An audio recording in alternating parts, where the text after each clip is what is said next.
السلام عليكم ورحمة الله تعالى وبركاته.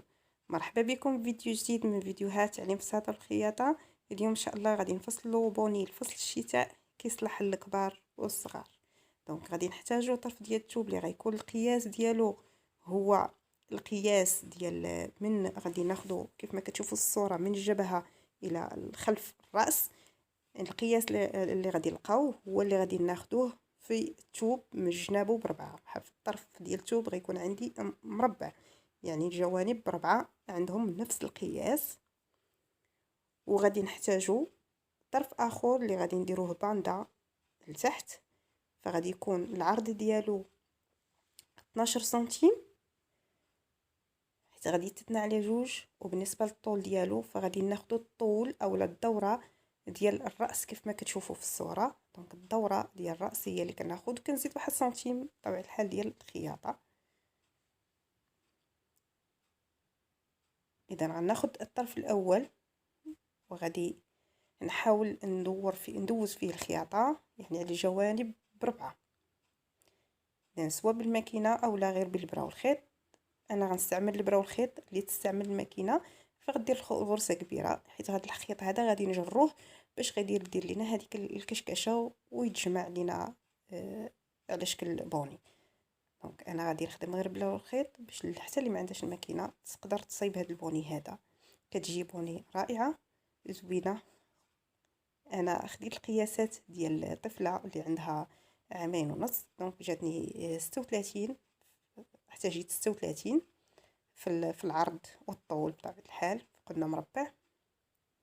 اذا هنا نستمر حتى ندور على الثوب كامل، ومن بعد غادي نجر هذاك الخيط باش يدار الكشكاشه. فوالا. وبالنسبه للفتحه فانا في الفتحه غادي ناخذ القياس ديال القياس ديال الباندا ديالي، او اللي قلنا هي الدوره ديال الراس. اذا الباندا فغنتنيها على جوج وغنحاول نحط عليه الجزء من البوني، الجزء العلوي من البوني. دونك كنحطو عليه باش ناخذ تقريبا، خصني ناخذ نفس القياس. فوالا. نبقى نزيد نعرضو شويه ولا نقص منه حتى يجيني القياس ديال الباندا ديالي، وما ننساش السنتيم ديال الخياطه. دونك فوالا. من بعد ما خديت القياس غنشد الباندا التحتانيه غادي نخيطها. دونك غنحل الطرف ديال الثوب وغادي ندوز الخياطه. درنا الخياطه انا ناخذها غير بيدي. ما تنساوش اللايك والاشتراك، اللي مازال ما اشترك يشترك في القناه، وما تبخلوش عليا بلي لايك ديالكم اللي كيشجعوني باش نستمر في تقديم فيديوهات جديده. دونك انا الباندا من بعد ما خيطتها دابا غادي نتنيها، غادي نقلبها عفوا، ومن بعد غادي نطويها على جوج كيف ما كتشوفوا. فوالا كتجي مفينيه عندي من التحت. دونك اللي عندها الماكينه راه غدوز السورجي، دوز السورجي على الباندا وعلى الطرف الفوقاني الجزء العلوي ديال البوني حتى هو دوز عليه السورجي باش هكا تجي مفينيه. انا ما درتش السورجي وخدمتها بيدي غير باش نوريكم الطريقه وصافي. دونك نشدها بهذه الطريقه وغادي نخيط الباندا مع الجزء العلوي ديال البوني كيف ما راكم كتشوفوا. كنتمنى يكون الشرح واضح وحتى التسجيل ولا التصوير يكون واضح. دونك غنمشي بهذه الطريقه، غنحاول ندور عليها كامله، كنحاول نقاد الثوب ديالي. فوالا. اذا غنستمر حتى غادي نكمل البوني ديالي.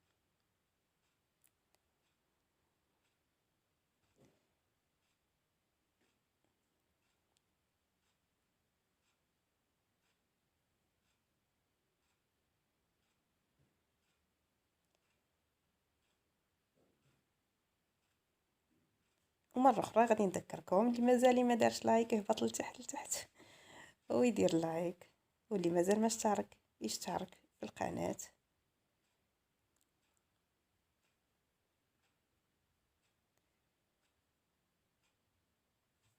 اذا انا بعد ما ساليتها، بعد ما ساليت دونك دابا غادي نقلب البوني ديالي. فوالا، وها هي غير بالابره والخيط.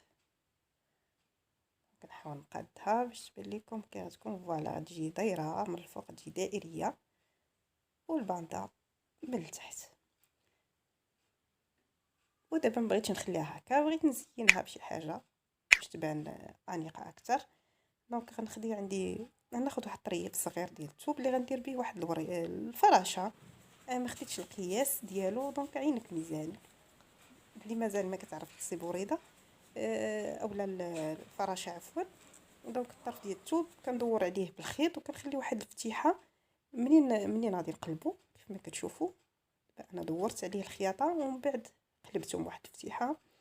دابا غناخذ البرا وخيط وغادي نخيط هذيك الفتيحه اللي انايا قلبت منها. دونك اللي غتخدم بالبرا وخيط غديرها بهذه الطريقه هذه، وما غتجيش باينه الخياطه.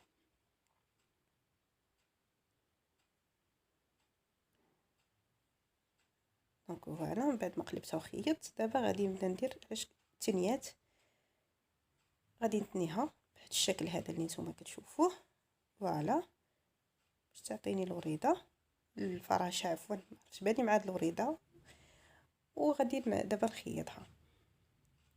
فوالا باش تجمع ليا الفراشه ديالي. دونك غنديو نجيب فيها الخيط باش تجمع لي كيف ما كتشوفوا. عندي شويه العقيق قلت نزينها به، وكيبقى التزيين ديالها لكم الاختيار لكم، تقدروا تزينوا بالشكل اللي بغيتو.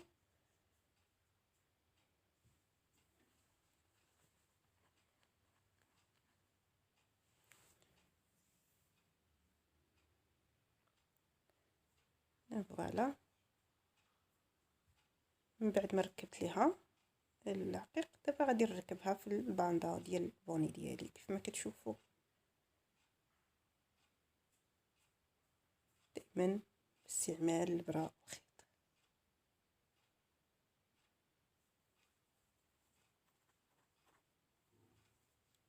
وهذا الشكل ديالها النهائي من بعد ما كملت لنا. وكيف ما كتشوفوا راه هي في الراس ديال البنيه ديالي. شكرا على متابعه الفيديو للاخر، ودمتم في رعايه الله. الى اللقاء.